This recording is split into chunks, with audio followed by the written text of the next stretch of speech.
Especially in our India, आपल्या भारतामध्ये घडीची पोळी ही अशी फार अगदी पूर्वपरंपरा म्हणजे अगदी पूर्वीपासून करत आहेत. आणि त्या ज्या सकाळी पोळी म्हणजे चपाती करतात त्या अगदी दुसऱ्या दिवशीपर्यंतसुद्धा अगदी सॉफ्ट अँड स्पॉन्जी राहतात. तर आज मी आपल्याला दाखवते की घडीची पोळी म्हणजेच आताच्या भाषेत म्हणायचं तर with layers, especially for the beginners. कशा विविध प्रकाराने घडी म्हणजे काय, लेयर्स करायचे की जेणेकरून आपली म्हणजे पोळी म्हणा, पराठा म्हणा, थेपला म्हणा, सॉफ्ट अँड स्पॉन्जी होईल. तर जवळजवळ आता तुम्ही इथे बघू शकता मी 8 प्रकारचे डिफरंट लेयर्स, जसा आपल्याला वेळ असेल सकाळी, कारण काय सगळं घरचं आवरून वगैरे आपल्याला ऑफिसला जायला लागतं, आपापल्या प्रोफेशनप्रमाणे आपण बिझी असतो. सारखं पोळीमध्ये चपाती खाऊन कंटाळा येतो, तर आपण त्याचंच व्हेरिएशन्स केलं आणि एक वेगळ्या फॉर्ममध्ये तोच पदार्थ केला. इन्ग्रेडियंट्स आर द सेम, कणिक तीच आहे आणि फक्त आपण वेगळा फॉर्म चेंज करतो. स्पेशली हल्ली मुलांच्या पोटामध्ये सगळ्या विविध प्रकारच्या व्हेजिटेबल्स म्हणजे भाजी ही पोटामध्ये जावी, हा त्याचा हेतू, की त्यांना न्यूट्रिशन्स व्हॅल्यूज मिळाव्यात म्हणून हे आपल्याला हे असे 8 जवळजवळ प्रकार दाखवते. And this is especially for the beginners. ज्या मुली खरंच खूप कौतुक वाटतं मला सगळं सांभाळून घरचं ऑफिसला जाऊन, म्हणजे अर्थात आपणही करतोच, पण त्या मुलींचं विशेष कौतुक की सध्याचा जरा ट्रेंड बदलला आहे, तर त्या ठीक आहे नाही चपाती त्यांनी केली, मग त्यांना अशा प्रकारचे पराठे करायला आवडतात, तर ते अशा प्रकाराने करू शकतो. आणि तर त्या बिगिनर्ससाठी की बाबा त्यांचं कुकिंग कसं जास्तीत जास्त छान व्हावं. मध्यम आकाराची अशी गोल पोळी लाटून घ्यायची. काय काय जण इथे असं तेल तूप लावतात, पण मी काही लावत नाही, कारण काय कोलेस्ट्रॉल. असा ट्रायंगल करायचा. ही पहिली पद्धत. आता ह्या ट्रायंगलचा तुम्ही छानपैकी पूर्ण अशी गोल पोळी तुम्हाला लाटायची आहे. आपण जो आता ट्रायंगल केला त्या ट्रायंगलच्या तर मी अशी मोठी छान चपाती लाटलेली आहे. आपण म्हणजे तुम्ही तुमच्या घरच्या पद्धतीप्रमाणे छोटी मोठी साईज वाईज म्हणजे तशी आपण ही जशी चपाती लाटू शकता. ती सुरुवातीला म्हणजे जेव्हा मी करायला लागली तेव्हा मी आत्ता जो आपल्याला ट्रायंगलची पोळी म्हणजे चपाती करायला लागली ती मला येत नव्हती. मग रिक्वायर क्वांटिटी ऑफ गोळा घ्यायचा. त्याचा हे असा लांब म्हणजे ओव्हल शेपमध्ये करायचा आणि जस्ट तुम्हाला मधून असं पिंच करायचं आहे. आणि मग नंतर अर्थात काही जण म्हटलं तसं इथे तेल तूप लावतात, पण मी काही लावत नाही. आणि हे करायचं. नाव आता हे ऑलरेडी हाफ सर्कल झालेलंच आहे, तर ह्याची तुम्हाला गोल पोळी किंवा चपाती लाटणं जास्त सोयीचं पडतं. And now this is easier also. Beginner ज्या मुली आहेत त्यांना सांगते की घडीची पोळी, मऊसूत पोळी, चपाती हे करायला हे फारच म्हणजे सोपं पडतं. रिक्वायर क्वांटिटी ऑफ हे तुम्ही गव्हाचं पिठाचा म्हणजे कणकेचा गोळा घेऊन मी त्याच्याशी मध्यम एक आकाराची पोळी दाखवली आहे. आता मी तुम्हाला प्लेन तवा पराठा दाखवते. आता मी काही वेगळी सुरी वगैरे घेत नाही, नॉर्मल असा सर्कल करून मध्ये असं जस्ट एक टॉप द्यायचा. आता ह्याला आपण कोण पराठा म्हणू शकतो. आता किती लेयर्स येतात ते तुम्ही फक्त बघा.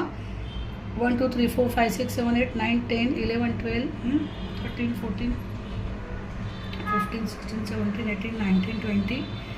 हा कोण पराठा असा झाला इथे, बरोबर, की हा जास्त असा उभा करायचा आणि तो असा प्रेस करायचा, बरोबर, तो होतो प्रेस व्यवस्थित, बरोबर. आणि मग नंतर नॉर्मल तुम्हाला हवं तसं की ट्रायंगल हवा ट्रायंगल किंवा चौकोनी हवा तर चौकोनी तुम्ही तो लाटू शकता. आता तुम्ही बघू शकता मी सर्कल करून मध्ये चॉप हे करून कट करून त्याचा कोन करून त्याचा बघा असं छान सुंदर केला आहे. थिकनेस बघू शकता, फार अति जाडा नाही आणि अति पातळ नाही. तुम्हाला वाटलं तशा जडाच्या फक्त कडा प्रेस करायच्या, म्हणजे काय होतं त्या शेवटपर्यंत एक तर भाजल्या जातात आणि कच्च्या लागत नाहीत आणि घरातील सगळ्या म्हणजे वयस्कर लोकांना सुद्धा असं व्यवस्थित ते खाता येते. बघा आता हे असं झालं. आता हा झाला प्लेन तवा पराठा. एक require quantity of this particular म्हणजे तुमची जी काय कणिक आहे ती तुम्हाला घ्यायची, जसा तुम्हाला गोळा आकाराचा पाहिजे असेल तसा. कणकेचा गोळा घेऊन त्याचा तुम्हाला एक छोटासा असा म्हणजे 4 ते 5 इंच असा आकाराचा गोल लाटून घ्यायचा. आता मी आपल्याला चौकोनी पराठा दाखवते मी की चौकोनी पराठा, मग तो तुम्ही स्टफिंग करू शकता, प्लेन करू शकता, नुसतं आतमध्ये ह्याची असं चीज किसायचं म्हणजे लहान मुलांकरता करणार असाल तर त्या पद्धतीने करू शकता. पण it should be dry stuffing, म्हणजे ते बाहेर येता कामा नये. आता हा गोल झाला आहे. त्याच्यानंतर आता चौकोनी पराठा आपण करतोय ना, हे बघा हां, ही एक बाजू फोल्ड करायची, मग नंतर ही दुसरी बाजू फोल्ड करायची. हां, काही आतमध्ये पीठ तुमचं तेल तूप काही लावायला लागत नाही. म्हणजे तिसरी बाजू फोल्ड केली मी. हां, आता ही इकडनं चौथी बाजू फोल्ड करायची. आता तुम्ही हा कसाही लावायला लागत नाही. म्हणजे इव्हन पोळ्यांना ही तिसरी बाजू फोल्ड केली मी. हां, आता ही इकडनं चौथी बाजू फोल्ड करायची. आता तुम्ही हा कसाही लाटलात ना, हा बघा, थोड्याशा कडा त्याच्या हे करून घ्यायच्या. आता हा तुम्ही कसाही लाटा त्याचा चौकोनच होतो. It becomes a square one only. हां, कारण आपण स्क्वेअरच त्याचा केला आहे ना. हा बघा, हां, इतके लेअर झाले एकतर. आता त्याचा चौकोनी पराठा आपण करूया. आता जो आपण चौकोन केला होता स्क्वेअर, बरोबर, हां, त्याचा आता मी आपल्याला चौकोनी पराठा लाटून दाखवते. हे बघा, कसंही कुठल्याही पद्धतीने तुम्ही केलं ना तर त्याचा तो चौकोनच होतो. तुम्ही आता बघू शकता. हां, आता आपण हे असं लाटलेलं आहे. थिकनेस बघू शकता, फार थिक नाही, फार पातळ नाही, फार जाडा नाही पराठा. हां, म्हटल्याप्रमाणे सगळ्या बाजूने तो. हां, तुम्ही हा स्टफिंग करू शकता. क्वांटिटी ऑफ मी गव्हाच्या पिठाचा कणकेचा गोळा घेतला आहे. एक तो कणकेचा गोळा घेतला. ह्या साधारण असे साधारण किती 6 इंच आकाराची बघा ना, अशी एवढी पोळी लाटून घ्यायची. आता आपण 8 लेअर्सचं तुम्हाला मी दाखवते. तुम्ही स्टफिंग करू शकता, प्लेन तवा पराठा करू शकता, ॲज यू विश. फक्त असा मधला हा सर्कल सोडून, हां, आधी आपल्या 4 दिशा आहेत की नाही, तशा या 4 दिशाने असं हे कट करायचं. मी हा काविलथानी करते. हा मधला असा फक्त गोल सोडायचा. हे बघा, हा मधला गोल सोडला की हे तुमचे चार भाग झाले. हां, मग परत ह्या सेंटरपासून इकडे करायचा. हां, बरोबर. तुम्ही सुरीने सुद्धा करू शकता. हा मधला भाग माझा रिकामा आहे. हां, हा पहिला भाग प्रेस करायचा, मग हा दुसरा भाग प्रेस करायचा. जे आपण पहिले 4 कट मारले ना ते, बरोबर. हां, आता अजून एक तुम्हाला सांगते मी. तुम्हाला प्लेन पराठा करायचा असेल तर असं करायचं. हां, आणि जर का तुम्हाला स्टफिंग करायचं असेल तर थोडं तुम्ही जे स्टफिंग केलं आहे ना ते इथे घालायचं.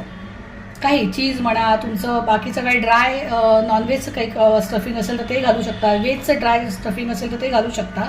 आणि इथे हा फर्स्ट, सेकंड, थर्ड, फोर्थ, हां, फिफ्थ, 6, 7 आणि 8. ओके. आणि सगळ्यात सिक्रेट म्हणजे हे बघा, आता हे जे असतं ना हे थोडंसं ना असं, इव्हन त्या ट्रायंगल पराठ्याला पण, हां, म्हणून ती पोळी गोल होते, चपाती ना गोल होते. असे साधारण ना असं हे असं करून घ्यायचं. बघा, आता हे तुमचा 8 लेअर्सचा तुमचा पराठा होणार. ज्या आकाराचं पराठा करायचा आहे, पोळी करायची आहे, चपाती करायची आहे, रिक्वायर्ड क्वांटिटी ऑफ कणकेचा गोळा घ्यायचा आहे. लच्छा पराठा करून दाखवते. हां, एक साधारण अशी 6 इंच अशी एक चपाती लाटून घ्यायची त्याच गोळ्याची, बरोबर आहे. हां, आणि फार इझी आहे. बघा, आता हा बघा फार थिक, आधी थोडंसं थिकनेस बघून घ्या त्याचा. पातळ नाही लाटायची ती. हां, हा वरून असा इथे फोल्ड करायचा. आपण फोल्ड कसं करत जातो तसं हळूहळू फोल्ड करायचं. हे बघा, हां, असं हे फोल्डिंग करायचं. आता मग त्याला तेवढे लेयर्स येत राहतात. आता हे असं झाल्यानंतर थोडंसं अगदी हलक्या हाताने प्रेस करायचं. त्याच्यानंतर तुम्ही हे बघा, हे असं इथे आपण कडबोळी कशी करतो तसं हे प्रेस करत जायचं. हा जो एंड असतो ना तो इथे प्रेस करायचा. मग सेम म्हणजे तुम्हाला ज्या आकाराचा लाटायचा. हे बघा, आता तुम्ही इथे बघू शकता, असं क्लोजअपमध्ये पण बघू शकता. See so many layers like असं. हां, मग त्यामुळे तो हलका फुलका छान सॉफ्टी असा. हे बघा ना त्याचे लेयर्स बघा. हां, मसाल्याचं स्टफिंग करू शकता, जिंजर गार्लिकचं स्टफिंग, कोथिंबीरचं स्टफिंग, असं करून मग आता हा तुमचा लच्छा पराठासुद्धा असं छान तुम्हाला ज्या आकाराचा पाहिजे असेल तो. मुलांना द्यायचं असेल तर छोट्या छोट्या पॅनकेक टाईप आकारात करायचे. रिक्वायर्ड क्वांटिटी ऑफ आपण कणकेचा गोळा घेतलेला आहे. आपल्याला विविध प्रकारे, म्हणजे सपोज तो ट्रायंगलची पोळी चपाती करायला नाही जमली तर विविध प्रकाराने आपल्याला डेली पराठा किंवा चपाती कशा प्रकाराने करायची ते आपल्याला दाखवते. सी, आणि मग नंतरचं तुमचं स्किल की तुम्ही कशा प्रकारे ती किती विविध प्रकारे फोल्ड करून तुम्ही त्याचं ते करू शकता. आता ही एक अशी अंडाकृती त्याच गोळ्याची मी लाटून घेतली आहे. मध्ये असा थोडासा भाग केला आहे. हां, परत तुम्ही इथे मध्ये असा थोडासा पोर्शन करायचा, परत मध्ये पोर्शन करायचा. हां, असे जस्ट चिमटी करून असं हे करायचं, बरोबर आहे. स्टफिंगचं करायचं असेल तर मध्ये थोडं त्याच्यामध्ये ते किसलेलं पनीर म्हणा, चीज म्हणा, असं ते घालायचं. आता बघा, हे मी एक फोल्ड केला, दुसरा फोल्ड केला, तिकडनं एक फोल्ड केला, दुसरा फोल्ड केला. हां, आणि आता हा फोल्ड केला. म्हणजे ह्याचे परत 8 फोल्ड झाले. जरासं असं हे प्रेस करून घ्यायचं. हां, म्हणजे मग ना आता म्हणजे हे झालं नाही किती लेअर झाले बघा त्याचे. These are the various different ways you can fold it आणि छान सुंदर सॉफ्टी हां अगदी असं खुसखुशीत खमंग म्हणजे अगदी दुपारपर्यंत डब्याला सुद्धा तुमचं छान राहतं आणि काही फार वेळ कन्झ्युम होत नाही त्याच्यामध्ये. हां अशी मग तुम्ही त्याची व्यवस्थित गोल छान मोठी पोळी तुम्ही लाटून घेऊ शकता. तुम्हाला हव्या त्या आकाराचा कणकेचा गोळा घ्यायचा आणि आपण कडबोळी करतो की नाही, कडबोळी करताना कसं तो कणकेचा घोळकून असा आपण तो गोळाचा आपण असा लाईक अ स्नेक असं तो असा आपण असा तो वळवायचा. इक्वायर क्वांटिटी ऑफ कणकेचा गोळा घेऊन आपण डिवाईड नाही कडबोळी करतो तसा तो ही असे लांब असं स्नेकसारखं करून घ्यायचं. हां आणि मग नंतर तो तुम्हाला असा व्यवस्थित असा फोल्ड करत जायचा. तो कडबोळीचा आकार आपण असाच करतो की नाही. हां सी ना basically this is a layers like. हां झालं किती झाले बघा लेयर्स सुंदर 1 2 3 4 5 6 7 8. हां आता हे बघा एवढा लेयर्स झाले. हां ह्या इथे जसं असं प्रेस ते येतो आपोआपच. हां मग इथे असा हा प्रेस करायचा आणि मग तुम्ही त्याचा गोल लाटू शकता, ट्रायंगल करू शकता as per your wish. Basically it is a art of folding. म्हणजे तुम्ही किती विविध प्रकाराने फोल्ड करून त्याला लेयर्स आणू शकता म्हणजे घड्या पाडू शकता. It's as simple as it is. मग तुम्ही त्याला लच्छा पराठा म्हणा, कोन पराठा म्हणा, ट्रायंगल पराठा म्हणा की मग ते किती पापुद्रे सुटले ना त्याला आपण मराठीमध्ये पापुद्रे सुटणे असं म्हणतो किंवा घडी करणं म्हणतो. आता ते इंग्लिशमध्ये लेयर्स आपण असं म्हणतो. बरोबर आहे. So this is a art.